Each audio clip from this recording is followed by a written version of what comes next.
What's going on, guys? MurderInc here, back with another Raid Shadow Legends video.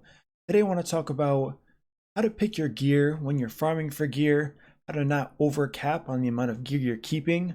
All of these things are really important going forward to make sure you're not keeping useless pieces of gear. You're really maximizing the amount of silver you have, especially if you're not the type of person who spends a ton of money on this game. It's really important you're maximizing the value of silver you have and the amount you currently have available to you at all times. So today, it is kind of a difficult topic to go over.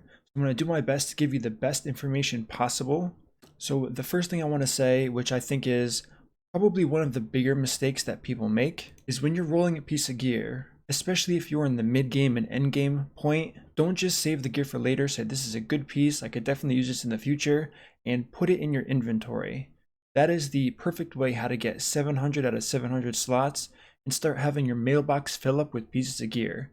What you really want to do is, as soon as you get a good piece, as we can see here from my Raglan, I rolled it twice. It rolled HP percent 2 times. I looked at the value and said it also has attack, which increases your heal.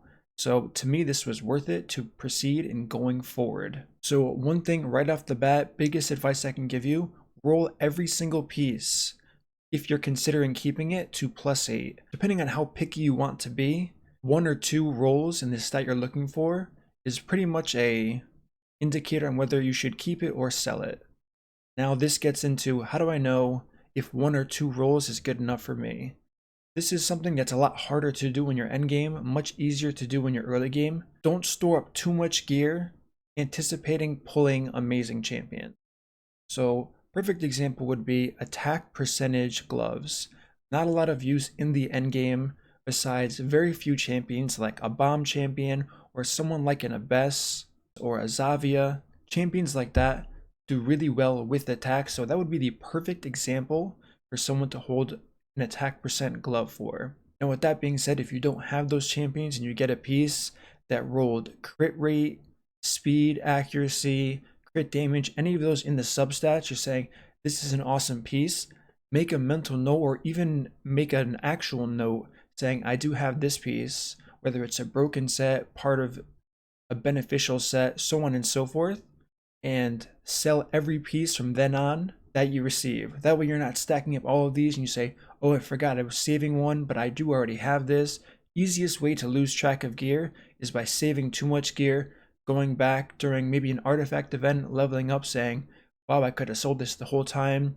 This is an easy way to make sure you always have a decent amount of silver and you're not hoarding too much gear, because there's really no reason to have even close to 700 out of 700 gear if you don't have at least 40 level 60s in my personal opinion, and on top of that, more 60s you plan on developing and putting that gear onto. Another thing you can do is, if you are saving gear for a champion you do have that is kind of on a wait list of being developed, just equip them with the gear they're going to use. Make a note if you have to, or just remember that you do have the gear you need on that champion. So if you are getting new gear all the time, don't say, oh, this could be really good for this champion. Know already that you have everything all set and you can instantly sell it. Now let's go over jewelry really quick, because that is a big seller and a big money maker for you. So this is what I recommend to keep. If you are early or mid game, I suggest the only thing you instantly sell is an attack, a flat attack neck piece. Everything else is pretty viable to keep. One thing to note, crit damage neck piece is pretty much the end game goal for you on every single champion, so always save crit damage necks. As far as use goes, you don't find a lot of use for HP or flat defense neck pieces the further you get into the end game.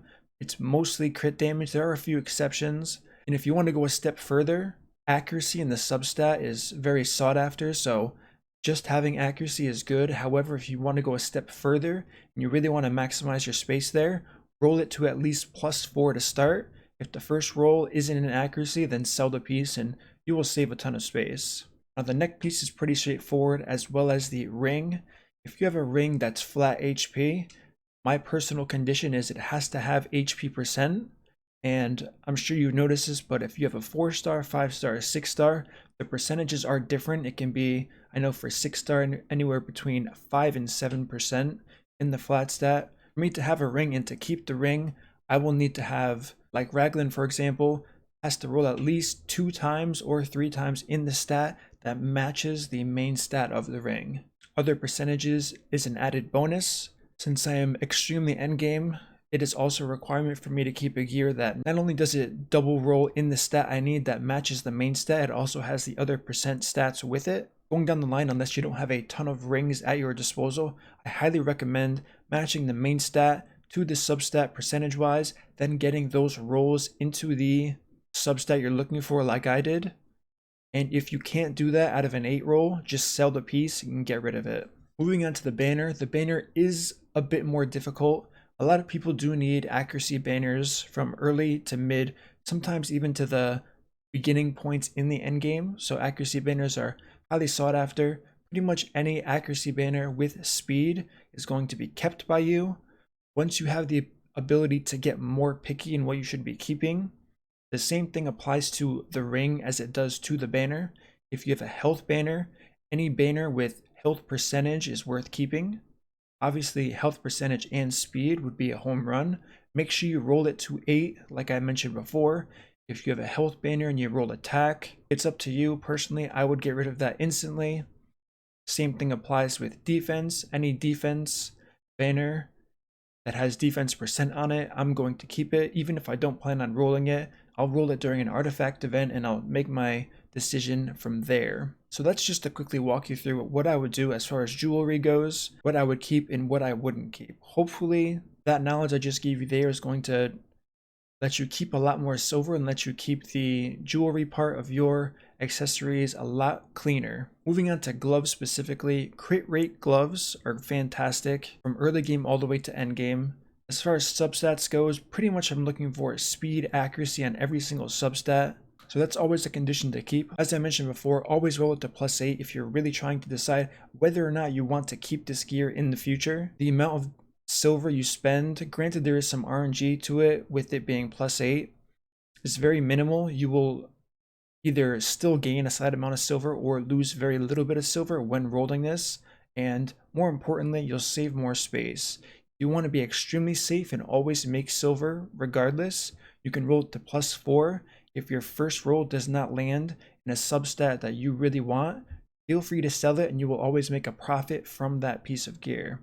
As far as the chest piece go, I highly recommend accuracy for early to mid game players. Getting towards the end of mid game, once you have at least 6 out of 10 in the Great Hall for whatever affinity your champion is, you can get away with just a banner or vice versa. It's pretty safe to sell flat stats for the hands, chest, and boots unless you're focused on a turn meter booster like Arbiter. If that's the case, it doesn't really matter. Any champion that you want to be the fastest on your team, for Arena for example, the other stats don't matter. The only goal is to get you going first and to outspeed the enemy team. So if I have a flat attack, chest, and I roll 4 times into a speed substat, I'm keeping it regardless. I don't care what the other stats are. The only purpose is to make sure that champion goes first and ensures that the rest of my team goes before their team. So that's one thing to consider as far as flat stats go. It's much harder to gamble on that. I would personally recommend rolling it to +4 once if it doesn't land into speed to instantly sell it. That's what I've done, which is why I rarely cap to 700.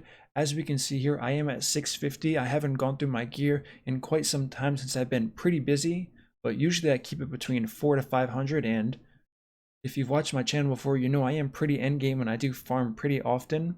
Getting back to the chest piece, if I were to keep an HP percent chest piece, I would require that it has crit rate, speed, or defense percent. If not all three, at least 2 of them for me to keep it. The set does not have to be a matching set, that is perfectly fine. The same thing applies with defense. I would need HP percent, crit rate, and speed. Another stat I would be looking on, like mentioned before, with pretty much all of these pieces, speed and accuracy are kind of the 2 pieces that you can find use in almost every single champion for. The only exception would be attack percent. If I had an attack percent chest, I would pretty much only be looking for crit rate and crit damage on it. Speed, usually someone who's going to be wearing an attack percent chest on my specific team, so this may not apply to everybody. They're going to be run with an Arbiter or a Lissandra, someone who has a pretty hefty speed boost, so I don't need to worry a ton about speed. As far as boots go, from early game all the way to end game, obviously you want to keep speed boots. However, this is where you should start keeping track of your champions. There's no point in having 40 pairs of speed boots if you can get it 5-star or 6-star and only have 20 rank 60 champions. There's just no point in having that much overflow. If this is the case for you, roll those pieces of gear to +8, +12, whatever you're comfortable with. If it doesn't roll a substat that you're looking for that has benefit to you, absolutely sell it. Free up the room for a better piece that you can receive later down the line. Getting into HP percent and attack percent boots, personally I don't keep a lot of them. As mentioned before, I do run attack champions with an Arbiter or Lissandra, so I can get away with very low speeds. However, it's not as common for me, so defense percent boots with a speed substat is pretty much the only alternative to speed boots that I'm personally looking for. Moving on to the weapon helmet and shield are pretty similar in the sense where I can give a basic guideline on what to do. For the weapon, I advise getting as much speed as possible. I use the weapon as a speed and health piece of gear since you cannot roll defense percent on the weapon, so I pretty much try to make up all of the speed I need for any type of counterattack team I'm running on clan boss, any type of speed team for dungeons. I want all of my speed and health to be on that weapon to take the strain off of the other pieces of gear. Now the helmet, that's kind of a wild card for me. Crit rate, crit damage, accuracy are probably the three things that I focus on top of defense percent or health. Usually the helmet is the last piece of gear that I put on a champion when I am gearing them, so you definitely have a lot of freedom. And if I had to take a guess on my current inventory of 650 accessories, I would say the majority of them are helmets, since that is the piece that I personally picked to be the deciding factor in total stats. So I'm totally okay with having a wide range of stats on that item. As far as the shield goes, I use the shield as a defensive damage dealing type item. So any shield with defense percent, crit rate, crit damage, that's what I'm looking for. Definitely take what I'm saying into consideration, but reflect it onto your account to see what will help you the most. Alright guys, to recap on what I was just saying, all of this information is opinion based. I'm giving this to you so you can find out the best way to apply this to your specific account, how this can help you. Don't take any of this as factual. This is what I do. This is what I've been doing since I started playing the game. If that's good enough for you, then I highly recommend approaching artifacts and accessory sorting the way I do. I'm always pretty decent with silver and I'm constantly testing things, so that should be a good testament as to how well this does work. As always, thanks a bunch for watching. I appreciate the support. Don't forget to smash that like button. Subscribe if you haven't already. Turn on the notification bell so you never miss a future upload that I do have. And until next time, my friends, peace out.